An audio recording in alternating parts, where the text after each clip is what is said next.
찬양 드리시고 이강 시작합니다.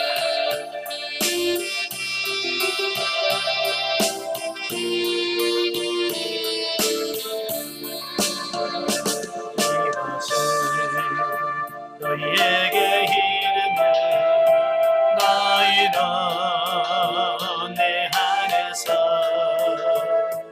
평안을 영원토록 누리게 하려 함이라. 이것을 너희에게 이르면 너희는 내 안에서 사랑을 영원토록 누리게 하려 합니다. 세상에서 너희가 환난을 당하라 담대하라 세상을 이겼노라 하시리라. 이것은 너희에게 이르되 너희는 내 안에서 축복을 영원토록 누리게 하려 합니다. 아멘. 기도하겠습니다. 은혜로우신 아버지 감사합니다. 오늘도 우리를 사랑하셔서 귀한 시간을 허락하시고 우리 에베소의 말씀을 같이 나누면서 수리를 관영할 수 있도록 은혜 주셔서 감사합니다. 오늘도 말씀을 나눌 때 성령께서 우리 지각을 열으셔서 깨달아지는 은혜가 있도록 성령님 도와주옵소서. 시종을 주님께 맡겨오며 예수님의 이름으로 감사하며 기도합나이다. 아멘. 이 시간에는 에베소서 6장을 보도록 하겠습니다. 자, 6장은 성도의 부모 또 자녀, 주인과 종에 대한 바른 관계와 성도들의 영적 싸움에 대한 말씀을 합니다. 그러니까 6장은 성도들의 삶의 전반적인 부분을 다 다루고 있어요. 자, 우리는 보통 이제 신앙생활 한다라고 말하면 우리가 말하는 신앙생활은 교회 안에서의 생활만을 생각하기 쉬워요. 그죠? 그러나 성경에서 보면 이 교회에서만의 신앙생활이 아니라 우리의 삶 전 영역을 다 다루고 있다라고 하는 거예요. 그러니까 5장에서 말씀드린 부부관계, 이게 무슨 신앙과 무슨 관계 있어? 라고 우리 생각할 수 있잖아요. 또 부모와의 자녀와의 관계, 또 자녀 양육하는 거, 또 직장에서 생활하는 거, 우리는 아무 연관이 없다라고 생각한단 말이에요. 이게 무슨 신앙생활에 연관이 있나? 라고 하지만 그러나 성경에서는 그걸 다 총칭해서 신앙생활이다라고 이야기하고 있다라고 하는 겁니다. 그러니까 신앙생활이라고 하는 것을 꼭 교회 안에서의 생활로만 이렇게 집약할 필요는 없다 그 말이. 신앙생활은 우리의 삶의 모든 전 영역이 다 포함되어 있다. 왜 이러냐면 많은 분들이 신앙생활은 교회 안에서만 생활이다라고 생각하니까 자꾸 이중적인 생활을 해요. 이중적이라고 하는 것은 교회 안에서는 정말 신앙인다운 삶이 나오는데 교회만 딱 나오면 하나님 없는 것처럼 똑같이 산다 그 말이에요. 그러니까 예수 안 믿는 사람 입장에서 보면 저 뭐야? 교회 안에서는 천사인데 나오면 악마야. 그러니까 이건 신앙인들에 대해서 이해를 잘 못하는 경우가 생긴단 말이에요. 이중적인 삶이 나온다 그 말이에요. 영성도 마찬가지예요. 영성이라고 하는 부분도 모든 삶을 다 총칭해요. 이게 삶과 영성은 구분이 안 돼, 분리가 안 돼요. 항상 같이 가는 거다. 그래서 사도 바울은 벌써 2000년 전부터 우리들에게 그 이야기를 하고 있습니다. 신앙생활과 삶과 영성과 삶은 연관돼 있다, 연결돼 있다, 이걸 설명해 주고 있어요. 자, 1절부터 4절에 보면 그리스도인 부모와 자녀에 대한 교훈을 해주고 있습니다. 자, 6장 1절부터 4절 같이 보죠. 성경. 자녀들아, 주 안에서 너희 부모에게 순종하라. 이것이 옳으니라. 내 아버지와 어머니를 공경하라. 이것은 약속이 있는 첫 계명이니 이로써 내가 잘되고 땅에서 장수하리라. 또 아비들아, 너희 자녀를 노엽게 하지 말고 오직 주의 교훈과 훈계로 양육하라. 그랬어요. 자, 본문에서 그리스도인의 그 가정생활에 대한 윤리 중에서 부모와 자녀 간에 지낼 생활 윤리를 언급하고 있습니다. 자, 5장 22절부터는 뭘 다뤘어요? 부부관계를 다뤘잖아요. 그죠? 부부관계는 곧 하나님과 우리와의 영적인 관계라, 이걸 설명을 드렸죠. 자, 이것이 계속 연장되어지는 거예요. 그런 의미에서 자녀는 부모에 대하여 주 안에서 순종해야 될 의무가 있고, 부모는 자녀를 신앙 안에서 바르게 양육해야 될 책임과 의무가 있다라고 하는 것을 보게 되어집니다. 자, 사실 가정의 온전한 일치를 위해서는 부부의 화합 못지않게 부모와 자녀 사이의 화합이 요구된다라고 하는 것을 보게 됩니다. 그러니까 신앙생활에서 이 영적인 관계는 부부관계가 어찌 보면 가장 기본이에요. 예. 그래서 부부관계가 잘 돼야 돼. 그럼 거기만 끝나냐? 아니란 말이에요. 이제는 부모와 자녀와의 관계 역시 좋아야 된다. 이걸 말씀해 주고 있습니다. 예. 이를 위해서 자녀들은 하나님께서 부여하신 부모의 권위에 마땅히 순종함으로써 부모를 공경해야 한다라고 하는 겁니다. 예. 이는 10계명 중에서 5계명에서 명령하고 있죠. 내 부모를 공경해라. 예. 그리고 말씀하시면서 뭐라고 그래요? 이것을 내 부모를 공경하는 자에게는 땅에서 장수하고 복을 주겠다라고 하나님께서 약속하신단 말이에요. 여러분 10계명이 있잖아요. 10가지 계명 중에서 이렇게 내가 이런 복을 주겠다라고 약속한 복이 딱 하나예요. 계명이 5계명이에요. 다른 계명은 없어요. 아무 계명에도 내가 이런 복을 주겠다는 계명이 없는데 유일하게 제 5계명, 내 부모를 공경하라. 그리하면 내가 땅에서 잘되고 장수하리라 라고 하는 축복이 선언되어 있다. 그럼 왜? 저는 고민을 했어요. 아니 왜 다른 건 아무 축복이 없는데 왜 부모를 공경하는데 복이 있을까? 뭐 다른 영적인 의미가 있겠습니다만은 저는 어떻게 생각하냐면 그만큼 부모 공경이 쉽지 않다. 그렇잖아요. 부모를 공경하고 삼는 게 쉽지 않다는 거예요. 그러니까 하나님께서 그에게 이런 상급을 주시면서까지라도 그걸 해야 된다라고 설명을 하고 있습니다. 그러면 왜 부모를 공경해야 되는가라고 하는 부분이에요. 예? 이것은 5장에서 말한 것처럼 영적 원리와 일치하기 때문에 그래요. 자, 5장에서 부부 관계를 설명했잖아요. 예.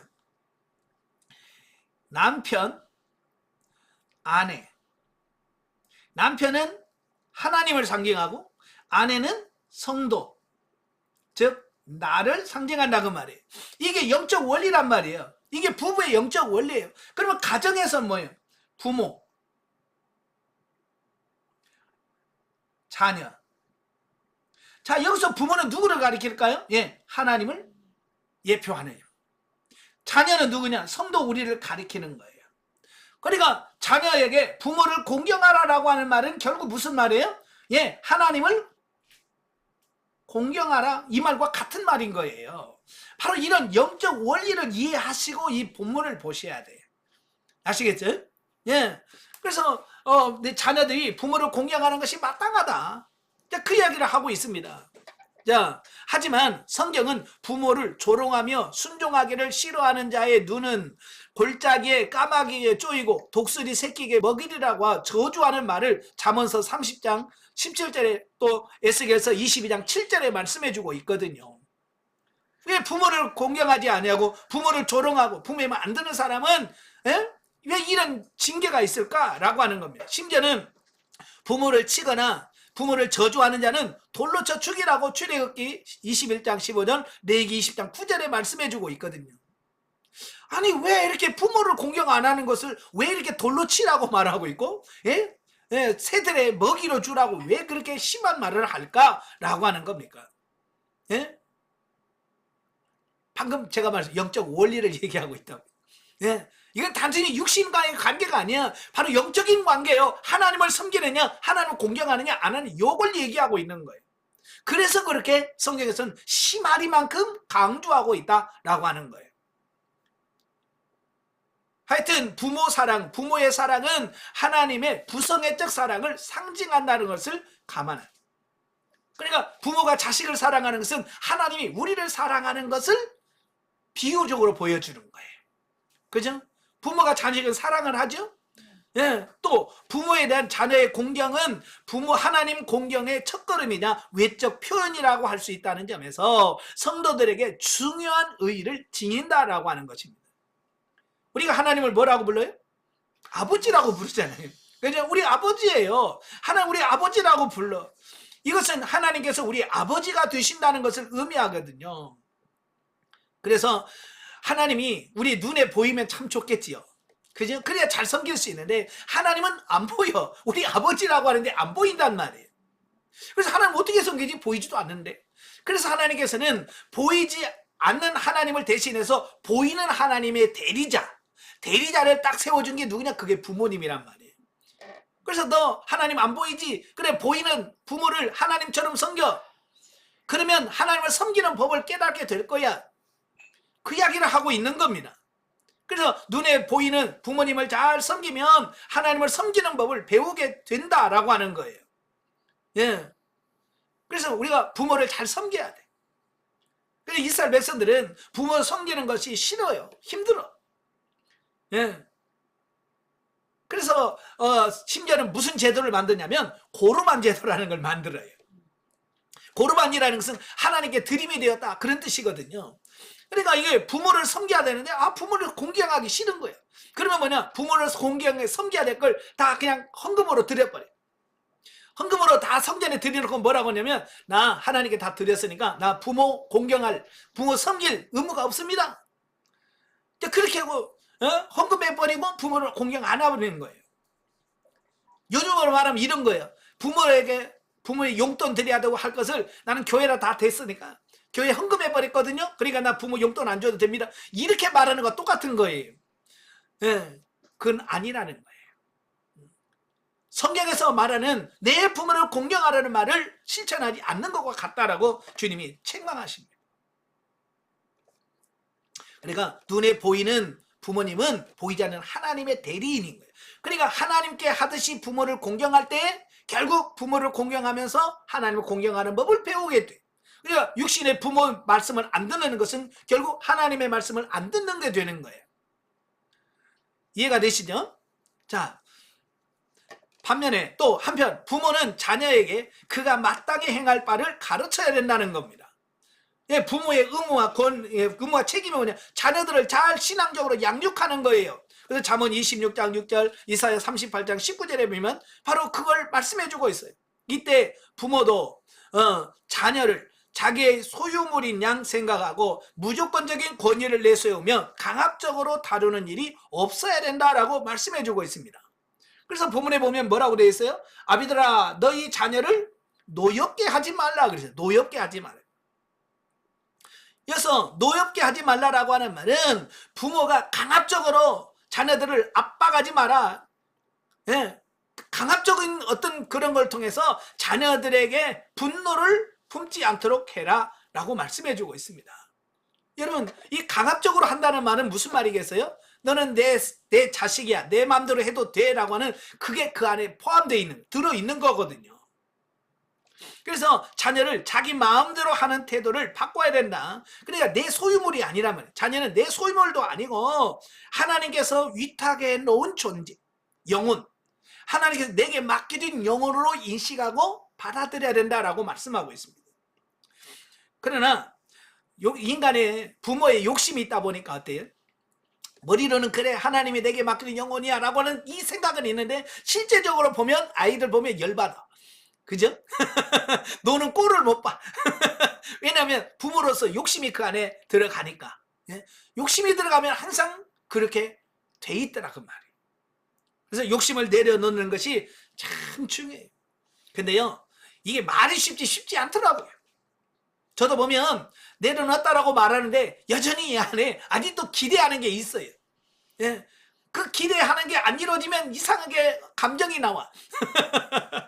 참 그래서 이걸 다 내려놓는다는 게 쉽지 않지만 그래도 어때요? 주님 앞에 기도하면서 그분을 내려놓을 수 있어야 돼.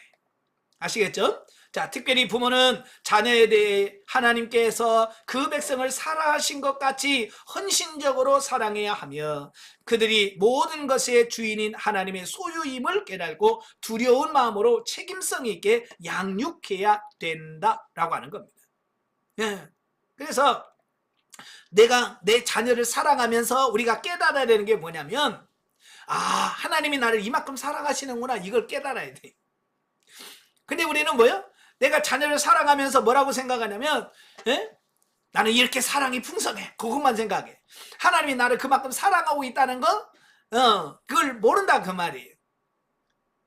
그러니까 자꾸 우리가 오해를 하게 되는 거예요.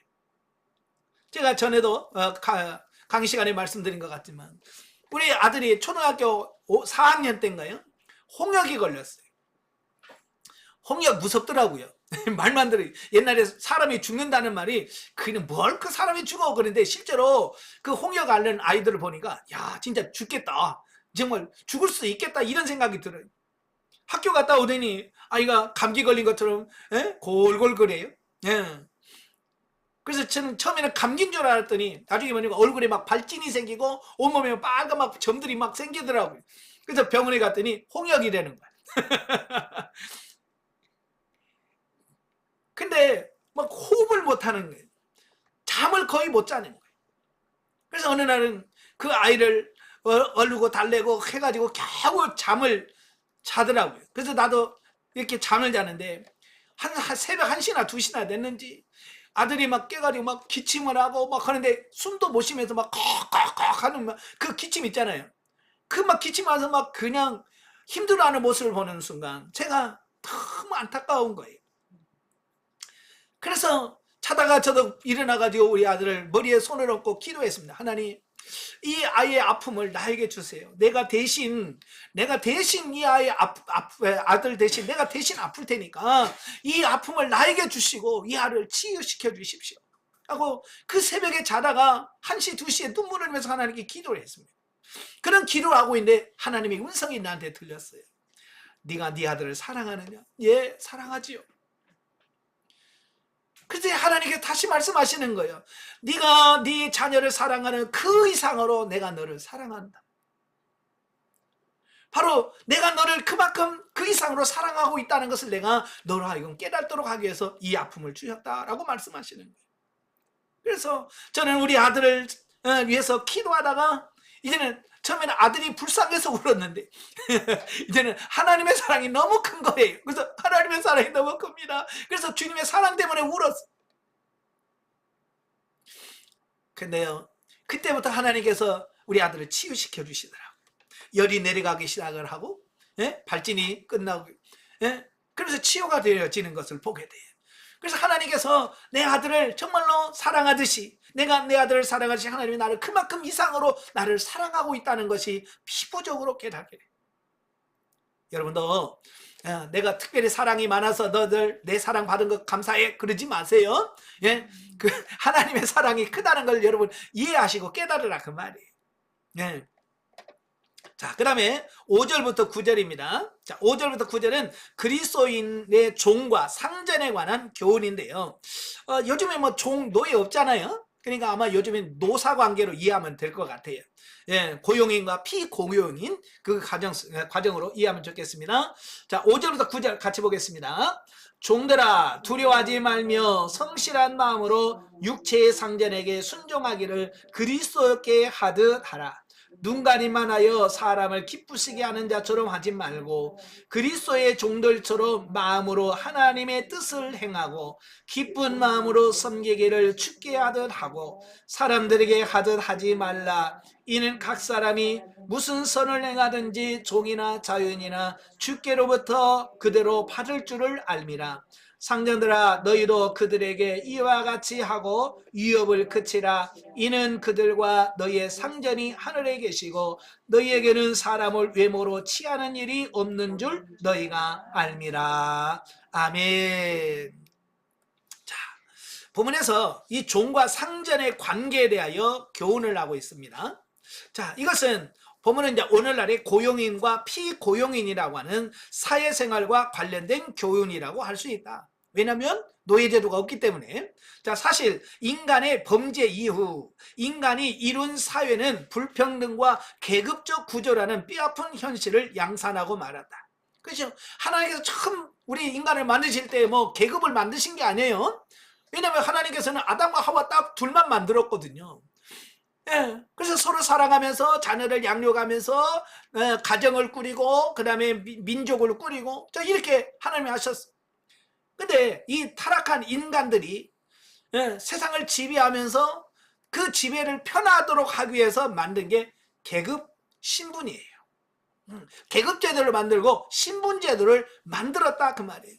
사실 이 계급제도는 하나님의 뜻이 아니에요. 범죄하고 타락한 인간이 스스로 만든 거예요. 물론 인간들은 이러한 모순된 현실을 타파하기 위해서 여러 이론들을 가지고 제시하고 또한 제도를 채택하기도 했으나 인간의 어떠한 이론과 제도로도 타락으로 파괴된 질서는 회복될 수 없고 오직 완성된 하나님의 나라가 임할 때에 비로소 창조시의 본래 모습을 회복될 것이다 라는 겁니다. 예, 지금도 많이 노력을 하잖아요. 그죠? 그래서 지금 크게 민주주의와 공산주의로 이렇게 나눠지고 있어요. 예, 참 공산주의 이론은 어디서 나오냐면 사도행전에서 나와요. 이 사도행전에 많은 사람들이 유무상통한다고 그랬죠. 자기 것을 자기 것으로 여기지 않고 다 내놓고 서로 해서 부자도 없고 가난해서 없는 이게 공산주의의 모토예요. 성경에서 따왔어. 그래서 성경에서 따왔으면 그게 이루어져야 되잖아요. 근데 공산주의가 어때요? 민주주의가 더 나쁘단 말이에요. 안 좋아요. 왜 그럴까요? 예, 그것만 따온다고 되는 게 아니에요. 여러분 초대교회는 기도와 성령으로 그게 이루어진 거예요. 성령 충만해서 자발적으로 내놓고 그러면 얼마나 좋겠습니까? 근데 공산주의는 누가 자발적으로 내놓으려고 그래? 돈 많은 사람 내놓으려고 그래요? 안 내놓아요. 그러니까 어떻게 해요? 강제로 뺏어야지. 그래서 힘을 빌어서 지주집에 가가지고 다 끌어오는 거예요. 예, 돈, 밭 다 빼오는 겁니다. 그래서 가난한 사람 나눠줘 버리는 거예요. 강제로 하는 거예요. 예, 그러니까 거기서 제대로 이게 될 리가 없죠. 그러니까 오늘 많은 사람들이 오늘 한국의 그 운동권이라고 하는 사람들이 대부분이 뭐냐면 바로 그 공산주의 이데올로기적인 그런 사고를 갖고 있는 사람들. 이론적으로 보면 기가 막혀요. 공산주의 이론 얼마나 좋습니까? 부자도 없고 가난한 사람도 없고 서로 잘 살자. 근데 그걸 이루는 방법에 있어서 그들은 혁명이라고 하는 방법을 쓰는 거예요. 혁명은 힘으로 뒤엎어버리는 거예요. 왜? 자발적으로 안 되니까. 그렇다고 민주주의는 어떻습니까? 민주주의는 다수결의 의견이에요. 예? 다수결의 의견을 쫓아서 하는 거. 물론 공산주의보다 좀 나은 것 같지만 민주주의라고 해도 완벽한 게 아닌 거예요. 예, 그래서 민주주의의 본산지라고 할 수 있는 미국도 정치 들어가 보면 엉망이에요. 우리나라도 엉망이고요. 왜냐하면 타락한 인간의 본성이 들어가니까 어쩔 수가 없는 거예요. 완전할 수가 없어. 완전한 나라는 나중에 예수 그리스도의 재림으로 이루어질 하나님의 나라만 완전하다. 그걸 말씀해주고 있다라고 하는 거예요. 그래서 이 세상은 100% 완전할 수가 없어요. 어떤 공산주의, 민주주의 제도로 되는 게 아니야. 인간 본성이 타락했기 때문에 그럴 수밖에 없는 거예요. 그래서 바울은 이 현실적인 상황을 타파하려고 시도하기보다는 현실을 그대로 인정하면서 바로 그 현실 속에서 하나님의 영광을 드러낼 수 있도록 하기 위하여 주종 간에 정당한 의무와 책임을 제시해주고 있다라고 하는 거예요. 예, 어떤 분은 바울에게 이런 말을 해요. 바울, 그 노예 제도가 있으면 그걸 타파하려고 개혁을 하고 혁명을 일으켜서 노예를 해방시켜줘야지. 왜 바울은 그 제도를 인정하느냐? 예, 바울은 잘못됐다. 이렇게 평가하는 분도 계셔요. 바울은요, 혁명을 원하지 않았어요. 그 있는 그대로를 받아들이는 겁니다. 개혁이나 혁명을 원하지 않으셨어요. 단지 바울은 자신이 어떤 상황에 처해 있든지 그 상황 속에서 내가 종이면 종으로 하나님께 영광을 돌리고 내가 주인이면 주인으로서 하나님께 영광 돌리는 삶을 사는 것이 중요하다. 바로 이걸 말씀해 주고 있습니다. 자, 이러한 바울의 권면을 요약해 보면 종된 자들은 상전에 대하여 성도가 그리스도께 하듯 성실한 마음으로 순종하라라고 하는 말씀입니다.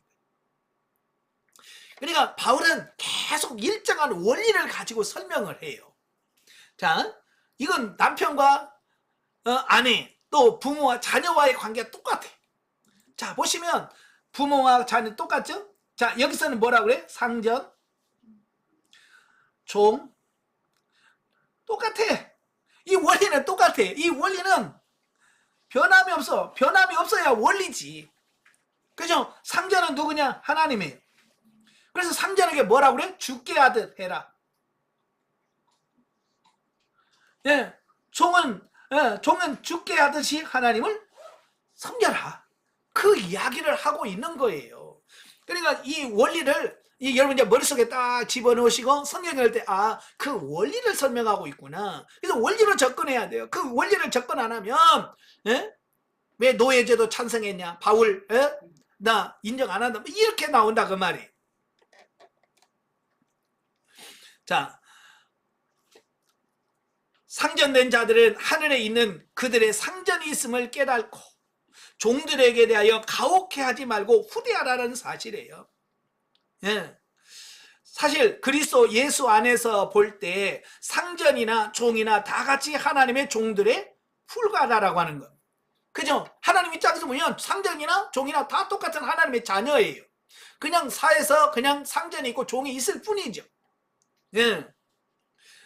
따라서 종들은 그들의 상전에게 성실하게 직분을 감당함으로 하나님을 기쁘시게 해야 하며, 상전된 자들 역시 종들에 대하여 진실함과 선의로 대함으로써 그들이 하나님께 속한 자임을 나타내야 된다라고 말씀해주고 있습니다. 요즘에 보면 노사 관계가 굉장히 안 좋잖아요. 예? 예, 노사가 있어가지고 노조가 있어가지고 그죠? 노조가 있어가지고 반대하고 투쟁하고 맨날 데모하고 그러다 보니까 이 관계가 깨져. 성경적인 방법이 아니고 투쟁의 관계가 아니라 서로 협력하는 관계가 돼야 된다. 그 이야기를 하고 있는 거예요. 예. 그래서 종은 종대로 순종하고, 예. 종은 종으로서 순복을 하고 상전은 상전대로 그 종들을 선대하고, 이게 하나님이 원하시는 원리라 그 말이에요. 아시겠죠? 예. 그래서 자기가 있는 그 현실에서 적응해서 하나님을 섬기듯이 하라 그 말이에요. 특별히 바울은 종이나 상전들에게 그들이 이 세상에서 무슨 일을 행하든 장차 하나님 나라에서 하나님이 그대로 베푸실 것을 기억하고 맡은 바 의무와 책임을 성실히 감당하도록 명령하고 있다라고 하는 거예요. 그러니까 상전도 하나님 앞에 심판받을 거고 종도 결국은 하나님 앞에 심판을 받을 건데 그들이 이 땅에서 행한 대로 심판을 받을 거라. 예, 바로 그 이야기를 하고 있습니다. 한편 이러한 종과 상전의 관계를 현재 사회에서는 고용인과 피고용인의 관계로 이해할 수 있다. 따라서 성도들은 기회주의자적인 자세를 버리고 성실하게 맡은 바 임무에 충실하여 직장에서 그리스도의 향기를 나타내며 회사를 경영하는 경영주는 사원들을 이해하며 사랑을 베풀며 화목한 노사관계를 유지해야 한다라고 하는 것을 보게 됩니다. 예. 그래서 직장에서 일할 때 우리 그리스도인들은 성실하게 근무하셔야 돼요. 아시겠죠? 특별히 사장이 같은 교회 다닌다고 하면 더더욱. 근데 사람들은 그렇지 않아요. 그걸 이용해 먹는다고 말이에요. 예. 그리고 경영주는 사원들에게 정말 사랑으로 잘 대하셔야 돼요. 요즘에 갑질이라는 용어를 많이 쓰죠. 예. 이 갑질하면 안 돼요. 갑질은 자기가 가지고 있는 어떤 지위나 어떤 물질이나 어떤 이런 걸 가지고 밑에 있는 사람들 힘들게 하는 걸 말하잖아요. 예? 우리가 갑질하면 하나님께서 심판받을 것이라는 걸 기억하시고, 예? 성실하게 사신 여러분 되시길 바랍니다. 자, 넘겨서 10절부터 20절까지 보면 10절부터 20절까지 보면 그리스도인의 영적 전쟁에 대한 말씀을 합니다.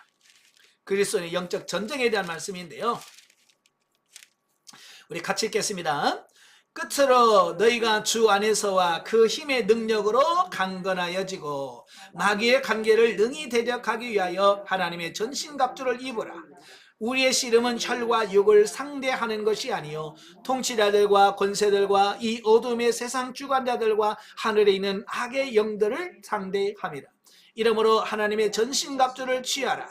이는 악한 날에 너희가 능히 대적하고 모든 일을 행한 후에 서기 위함이라. 그런즉 서서 진리로 너희 허리띠를 띠고 의의 호심경을 붙이고 평안의 복음에 준비한 것으로 신을 신고 모든 것 위에 믿음의 방패를 가지고 이로써 능히 악한 자의 모든 불화살을 소멸하고 구원의 투구와 성령의 검 곧 하나님의 말씀을 가지라. 모든 기도와 간구를 하되 항상 성령 안에서 기도하고 이를 위하여 깨어 구하기를 항상 힘쓰며 여러 성도를 위하여 구하라. 또 나를 위하여 구할 것은 내게 말씀을 주사 나로 입을 열어 복음의 비밀을 담대히 알리게 하옵소서 할 것이니 이 일을 위하여 내가 사슬에 매인 사신이 된 것은 나로 이 일에 당연히 할 말을 담대히 하게 하려 하심이라. 아멘. 참 이어서 영적 전쟁이라고 하는 말은 굉장히 중요한 말씀이에요. 자, 왜냐하면 이 세상에서는 이 세상을 살다 보면 그냥 불가피하게 할 수밖에 없는 전쟁이 영적 전쟁이에요. 자, 그래서 본문에서 실천적인 윤리의 마지막으로 그리스도인의 새 생활을 완전히 영위하기 위해서는 필연적으로 수행해야 될 영적 전쟁에 대하여 언급을 하고 있다라고 하는 겁니다. 그러니까 그리스도인이라면 그냥 어쩔 수 없이 그냥 하다 보면 어쩔 수 없이 영적 전쟁을 할 수밖에 없다라고 하는 거예요. 예, 그래서 이제 본문은 크게 세 부분으로 나뉩니다. 첫째, 영적 전쟁의 성격에 대하여 언급하고 있는 부분으로 여기서 바울은 성도들이 수행해야 할 영적 전쟁이 연약한 인간을 상대로 한 싸움이 아니라 마귀의 세력과의 영적 전쟁임을 밝히고 있다라고 하는 거예요. 예, 그러니까 우리가 하는 전쟁은 영적 전쟁이란 말이에요. 자, 영적 전쟁을 이걸 많은 사람들이 놓치는 경우들이 많아요. 제가 영성 훈련 과정 하면서 그 파트너라고 하는 개념을 말씀했잖아요. 파트너는 뭐냐면 그 사람이 진짜 왼수가 아니잖아요. 그죠? 그 사람은 나를 훈련시키는 그냥 파트너일 뿐이에요. 근데 우리는 그 파트너를 원수같이 여겨서 원수처럼 대한단 말이에요. 이게 아니라 그 말이에요. 그래서 이 영적 원리를 정확하게 우리가 이해를 하셔야 돼. 그래서 내가 싸워야 될 대상은 원수 마귀지 사람이 아니라는 거예요. 사람이 싸우는 대상이 아니라고 하는 겁니다. 예. 근데 우리는 마귀하고 싸우는 것이 아니라 우리 사람끼리 싸워. 예, 그 문제가 심각한 거예요. 자, 그래서 이러한 영적 전쟁은 성도가 하나님의 자녀로 부름받은 그 순간부터 장차 영광의 나라에 들어갈 때까지 계속될 성격의 것이다. 이건 하루아침에 하루와 이틀하고 끝나는 게 아니란 말이에요. 주님 나라 임할 때까지 우리는 계속해서 이 전쟁, 아니 평생을 해야 되는 영적 전쟁이라고 하는 겁니다. 자, 그러면 왜 영적 전쟁을 해야 되느냐? 자, 이 세상을 우리가 잘 보셔야 돼요. 자, 우리가 인문과정 할 때 이미 들었어요. 이 세상은요, 세 가지로 존재합니다. 자, 첫째가 뭐냐? 세상 나라. 자, 세상 나라는 하나님이 창조하신 세계를 말합니다. 예, 하나님께서 그 에덴 동산을 만드시고 하나님께서 다 만드셨죠. 바로 하나님이 창조하신 이 나라를 세상 나라라고 그래. 그런데 이 세상 나라가 그대로 깨끗하게 존재하면 얼마나 좋겠습니까? 인간이 뭐야? 범죄, 타락한단 말이에요. 그래서 마귀가 다스리는 이 세상 나라가 돼. 이건 마귀가 다스리는 나라예요.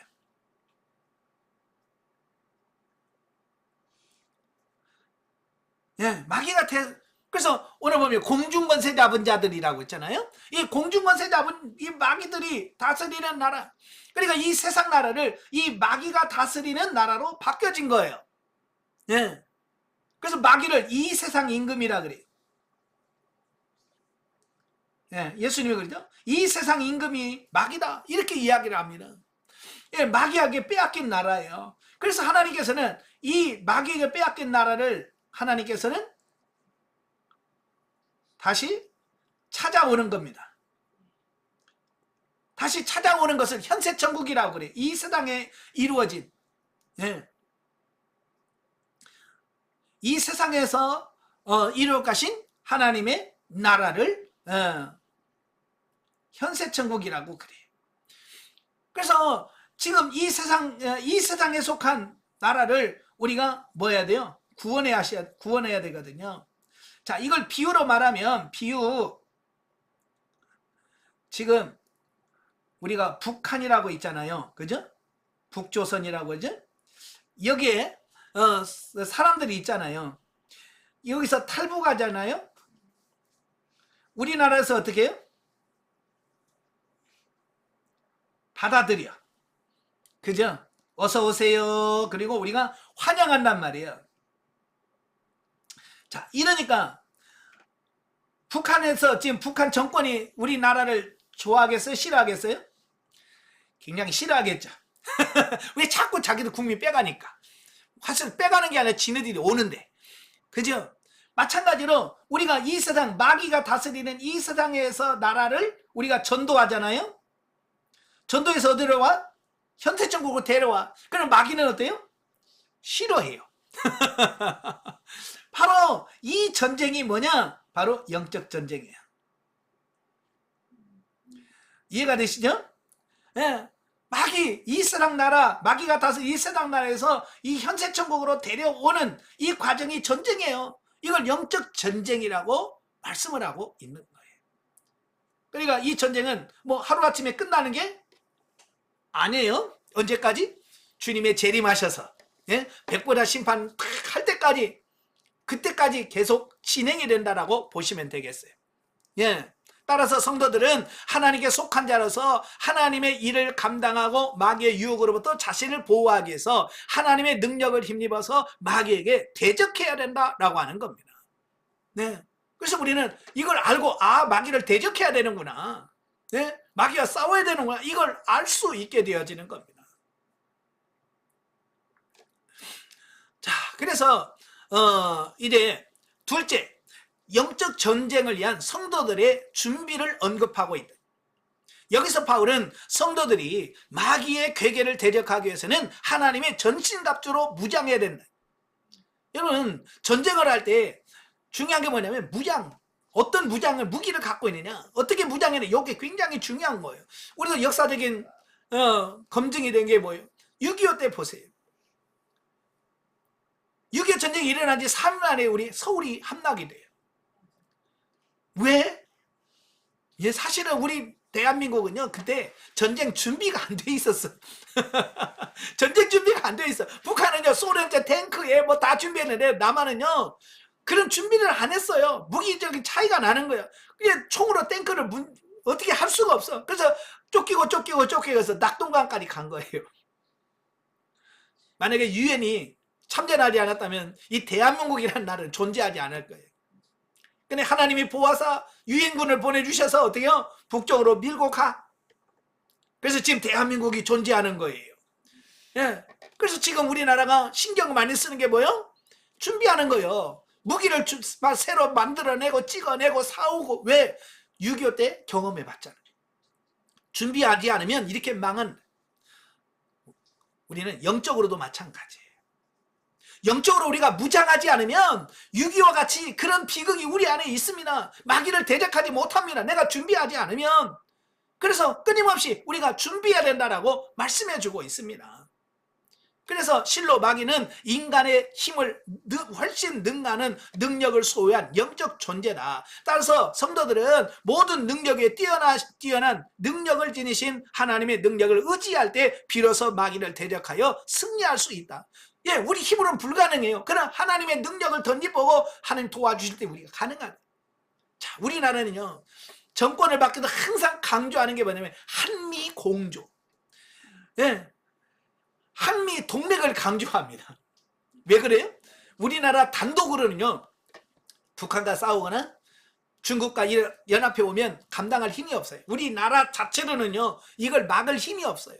그래서 힘 있는 미국과 동맹을 맺음으로써 우리가 침략을 당하면 미국이 자동 개입하도록 동맹, 이게 맺어 있어요.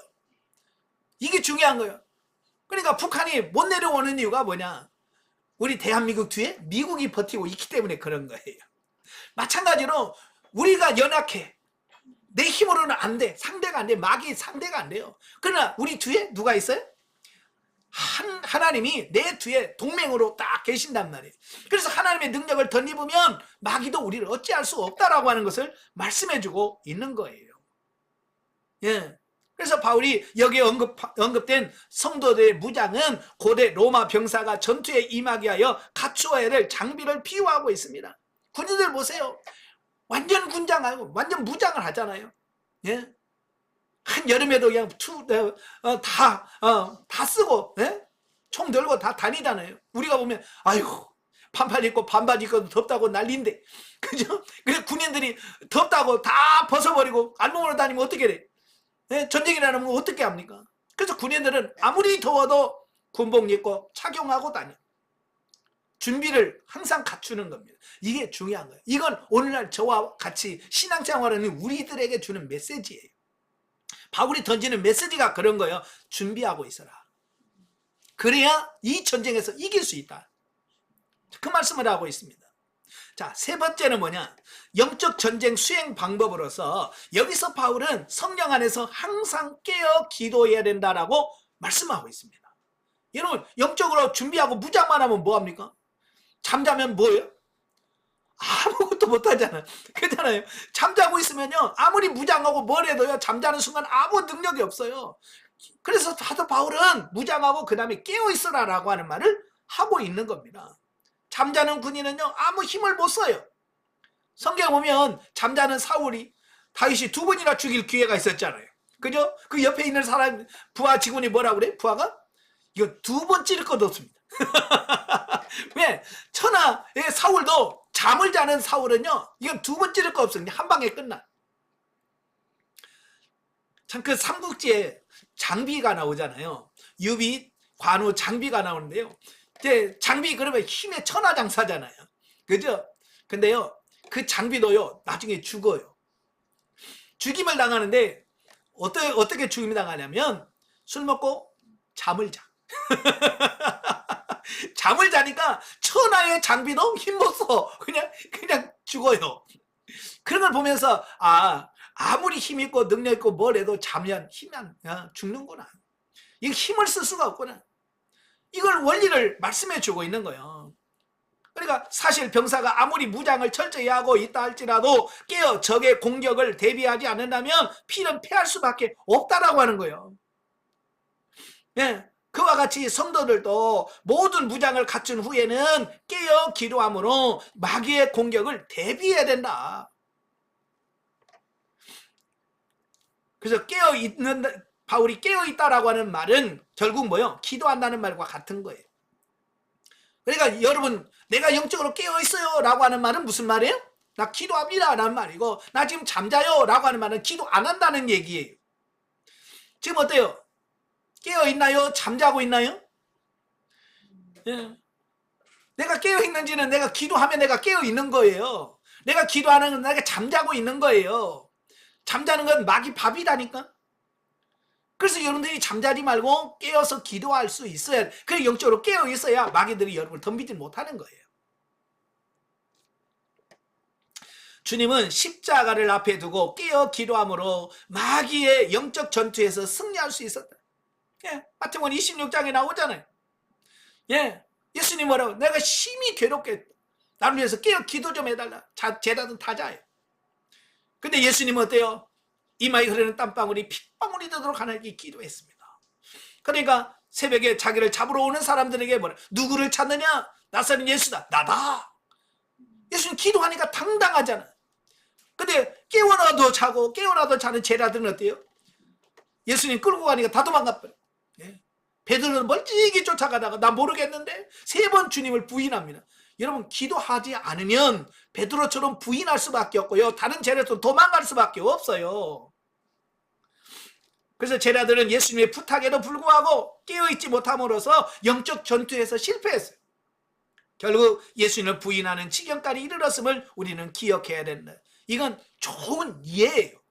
그래, 이걸 보면서 그렇구나, 우리도 기도하지 않으면 제자들처럼 실패할 수밖에 없구나, 이걸 기억하셔야 돼.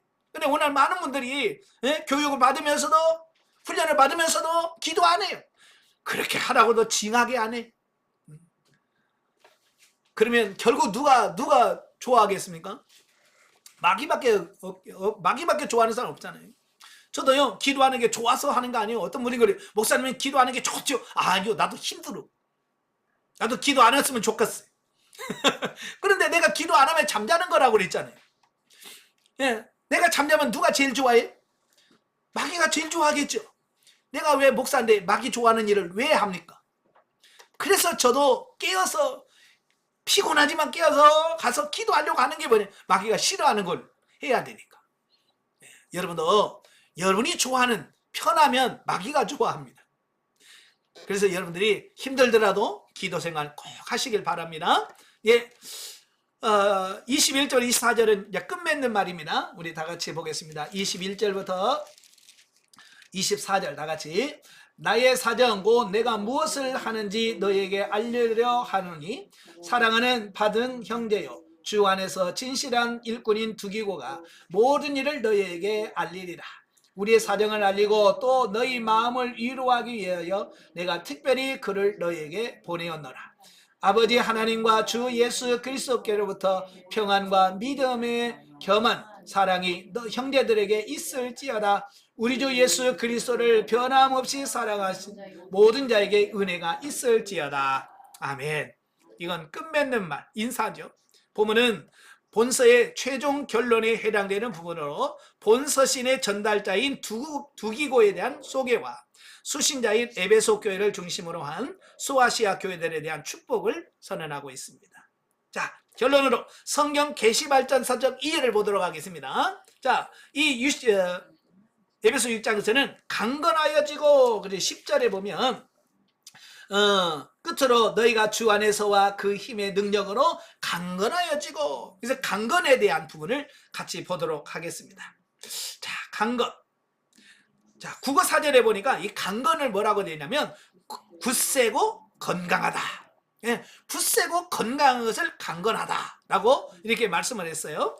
헬라어는 엔디나무스데, 너희는 강하게 되라 라고 하는 말인데요. 이 말은 성경에서 14회 나오면 14번 나옵니다. 예. 그런데 이 강건이란 말 글자는 똑같은데 의미하는 바가 시대가 흘러가면서 의미하는 바가 좀 다르다라고 하는 것을 인식하게 돼요. 예.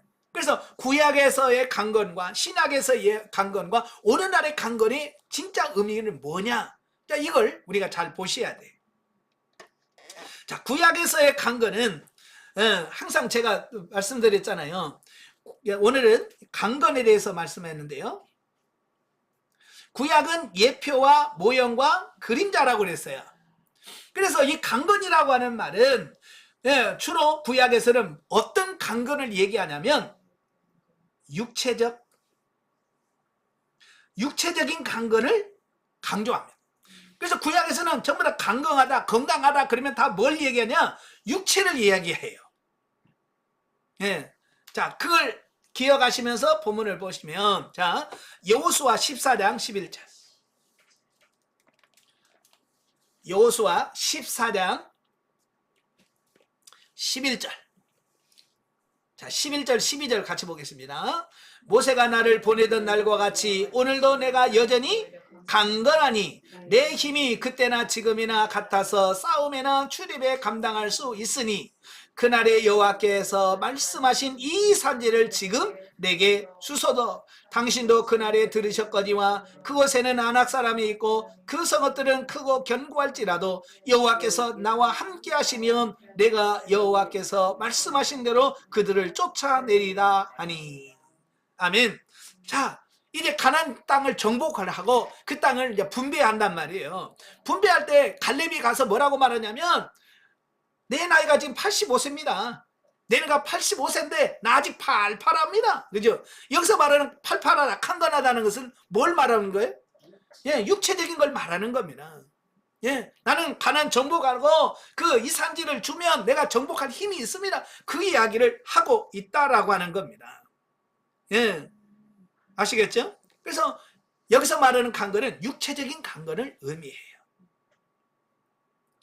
자, 그 다음에 시편으로 갑니다. 시편 90편.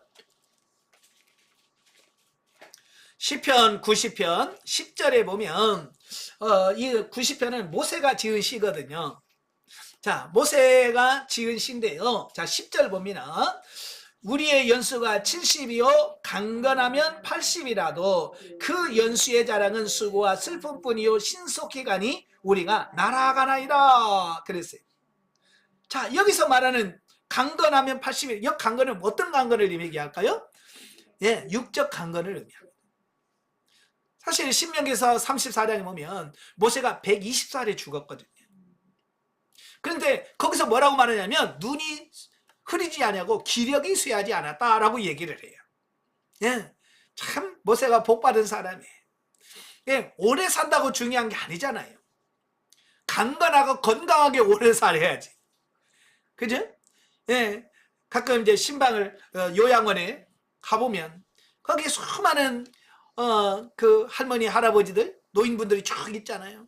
거기서 움직이는 분도 계시지만 그냥 코에다가 그 콧줄 꼽으시고 멍하니 하늘만 쳐다보고 천장만 쳐다보고 있는 그분들을 보면서 참 저게 행복일까? 저 살아있는 저게 행복일까? 이런 고민을 해요. 그렇다고 해서 빨리 돌아가시오 할 수도 없잖아요. 그죠? 예, 생명은 하나님의 손에 있지만 어쨌든 건강하고 오래 살아야지. 예? 건강하지 않으면서 오래 살면 이건 참 그것도 문제겠다.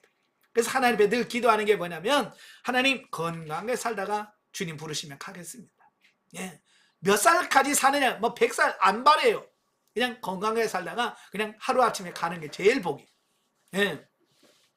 자, 여기서 말하는 모세가 우리의 연수가 70이요. 그러니까 보통 70까지 산단 말이에요. 수명이 70인데 건강하면 80까지도 산다.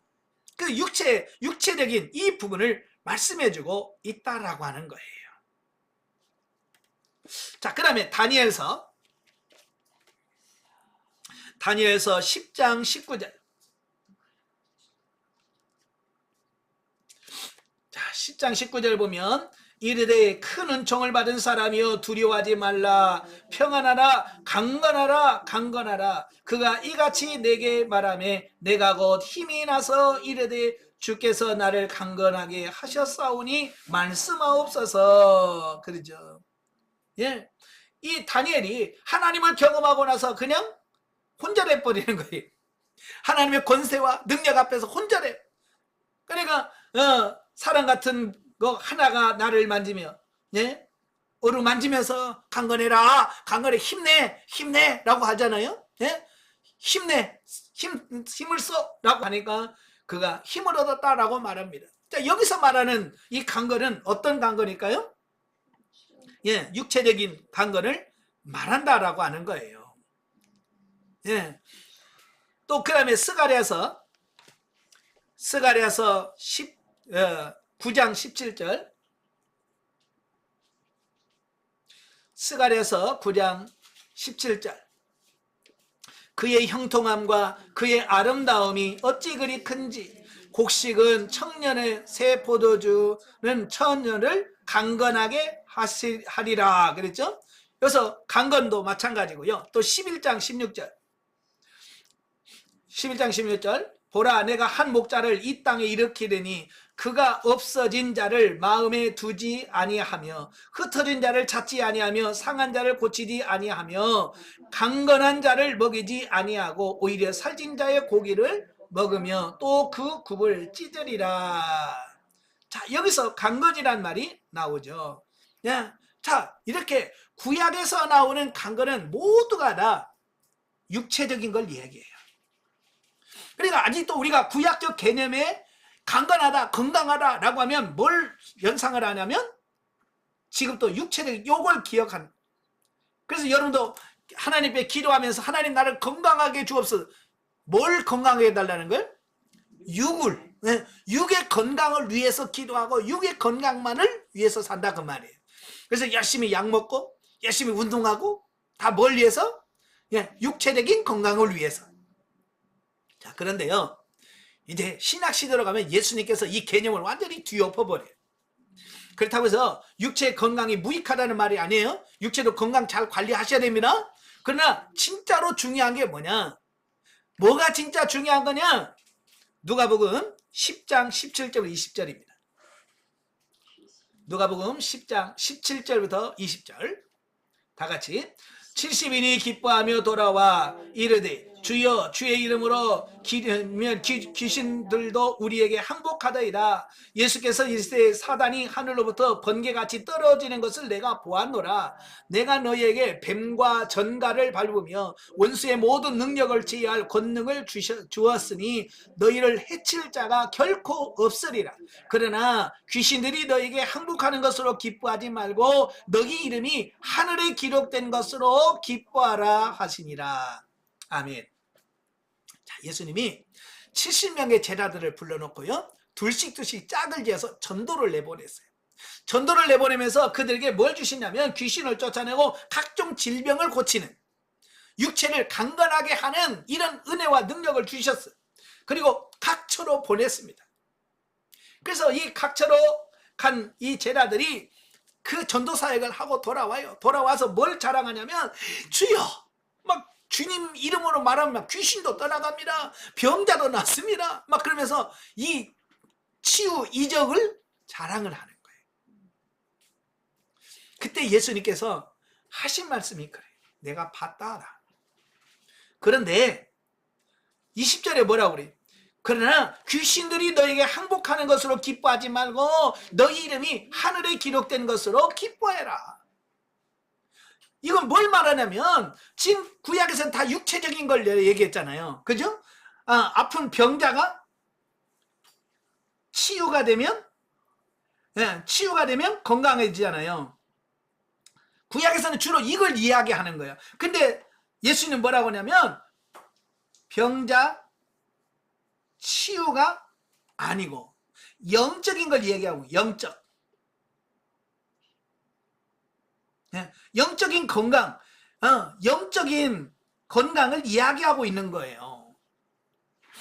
구약은 육적인 걸 얘기한단 말이에요. 육체적인 걸 이야기하는데 신약시대에 와서 예수님은 영적인 건강을 이야기하는 거예요. 그래서 귀신이 떠나가는 것으로, 항복하는 것으로 기뻐하지 말고 너희 이름이 하늘에 기록된 것으로 기뻐해라. 영적인 것이 더 중요하다. 아시겠죠? 이게 예수님께서 이 방향을 완전히 바꿔버리시는 거예요.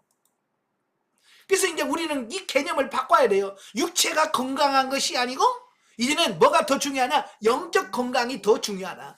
영적으로 강한 게 이게 더 중요하다. 이게 개념으로 바꿔야 된단 말이에요.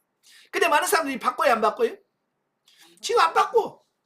지금도 아주 치유 사역을 해가지고 맨날 아픈 사람 병자 놓고 안 놓고 안수하고 막 치유하면 너무 또 고쳐지면 막 좋아하고 행복합니다. 근데 주님 뭐라고 그랬어요? 그거 기뻐하지 마라. 죽은 사람 살려놨다고 기뻐하지 마라. 죽은 사람 살려놔도 다시 죽어. 제가요, 이 치유 사역에 꽂혀가지고 막 하나님 능력을 주옵소서. 소련에만 병자가 낫게 하시고 귀신이 떠나가기, 막 제가 막 그렇게 기도했거든요. 그러니까 하나님 뭐라고 하냐면, 야, 죽은 사람 살려놔도 다시 죽어. 아픈 사람 고쳐줘도 다시 아파. 진짜 중요한 영을 살리는 거다. 영을 살려놓으면 영원히 산다. 그 말씀을 하시는 거예요. 실제로 제가 이스라엘 가보니까요, 그 나사렛 어디요? 그 나사로가 살았던 곳에 가봤어요. 나사로 없더라고요. 지금까지 안 살았어요. 죽었어요. 그러니까 육을 살려놔도요, 죽어요. 근데 영을 살려놓으면 영원히 산다고 말이에요. 그러니까 육적 강건 중요해져. 아픈 것보다 건강이 낫죠. 그러나 육의 건강으로 끝나면 안 돼요. 이건 뭐예요? 영의 건강으로 바꿔주셔야 돼. 이 가치관이 바꿔야 된다 그 말이에요.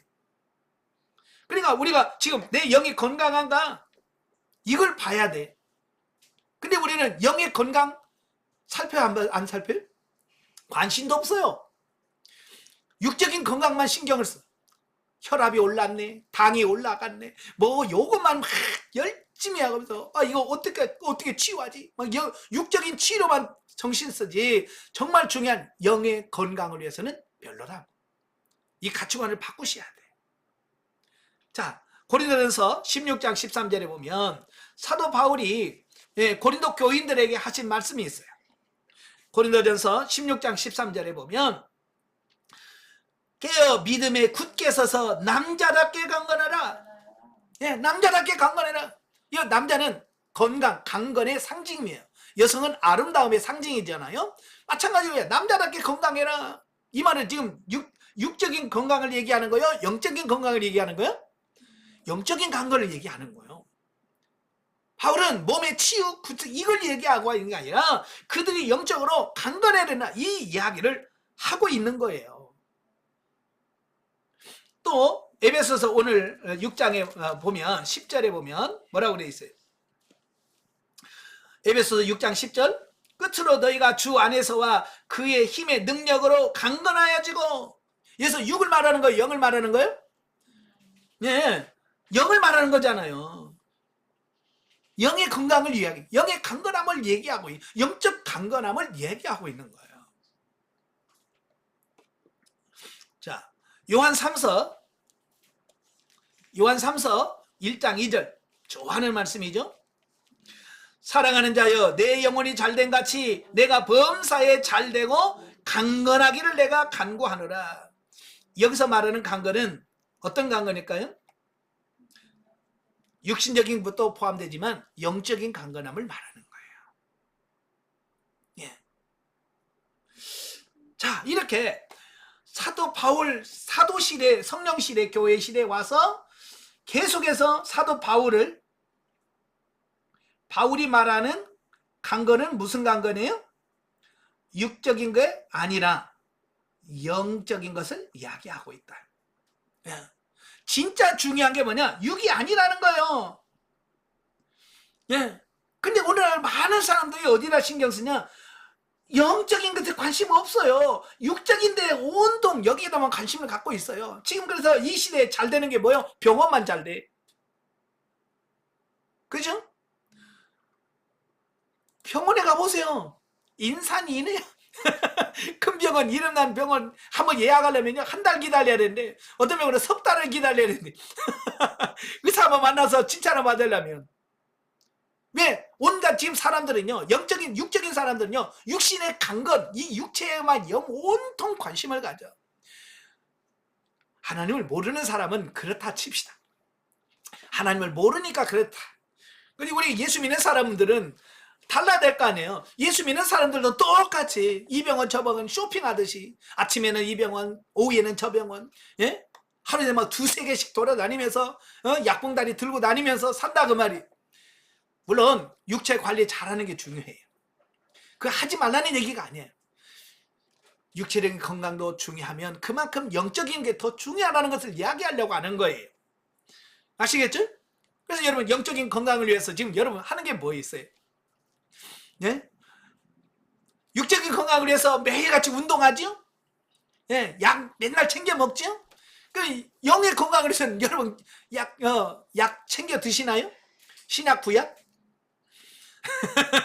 예, 신약 구약 찾아 드셔야 돼. 하나님 말씀 약을 드셔야 돼. 그냥 운동해야 돼. 운동이 뭐예요? 기도하는 거예요. 그렇게 해야 이 영이 강건해질 수 있는 이런 부분을 보게 돼요. 이 시대가요, 지금은 육적인 강건한 시대가 아니라 영적인 강건함이 주가 돼야 될 시대가 오늘 이 시대란 말이에요. 근데 오늘 성도들을 보면 아직도 구약적 개념에서 머물러서 육체의 강건에만 신경 쓰지 영적인 부분에 대해서는 관심 없는 사람이 많다는 거예요. 오늘 이 시대가 어느 시대인지 분명히 인식하시고 영적인 데 관심을 갖는 여러분 되시길 바라요. 자, 밑에 결론을 맺겠습니다. 구약에서의 강건함은 주로 육체적인 것을 의미한다. 그러나 신약 시대에는 육적인 강건함에서 영적인 강건함으로 발전된, 계시 발전되어진단 말이에요. 예. 지금 이 시대는 육체도 강건해야 되지만 그보다도 더 중요한 것은 영적인 강건함이다. 예. 그래서 영적인 강건함은 내게 있는 게 아니라 주님께 있어요. 그래서 빌립보서 4장 11절 13절, 내게 능력 주신 자 안에서 내가 모든 것을 알 수 있다. 이 강건함은 어디서 나온다고요? 하나님 예수 그리스도로부터 오는 거예요. 예. 그래서 여러분들이 늘 기도하시고 살아야 된다라고 하는 것을 보게 되어집니다. 자, 이제부터 육신적인 건강 챙기십시오. 그러나 더 챙겨야 될 게 뭐냐? 영적인 건강을 챙기는 것이 더 중요하다. 영적인 강건함을 위해서 힘쓰는 여러분 되시기를 주님으로 축원합니다. 네, 기도하겠습니다. 은혜로우신 아버지 감사합니다. 오늘도 우리를 사랑하셔서 귀한 말씀을 듣게 하신 아버지, 이 세상 사람들은 지금 육체의 강건함과 건강을 위해서는 온갖 신경을 다 씁니다. 그러나 정말 중요한 영적인 건강을 위해서는 우리가 얼마나 신경을 쓰고 사는지 우리 자신을 되돌아보게 하옵소서. 그렇다고 해서 육신의 건강이 무시할 수는 없습니다. 우리 육체까지도 주님께서 책임져 주시고 강건케 하여 주시니 영적인 강건함도 함께 하여 주셔서 넉넉히 이기며 승리해 가는 우리 모두가 될 수 있도록 도와주시옵소서. 예수님의 이름으로 감사하며 기도합나이다. 아멘. 하나님께 드립니다.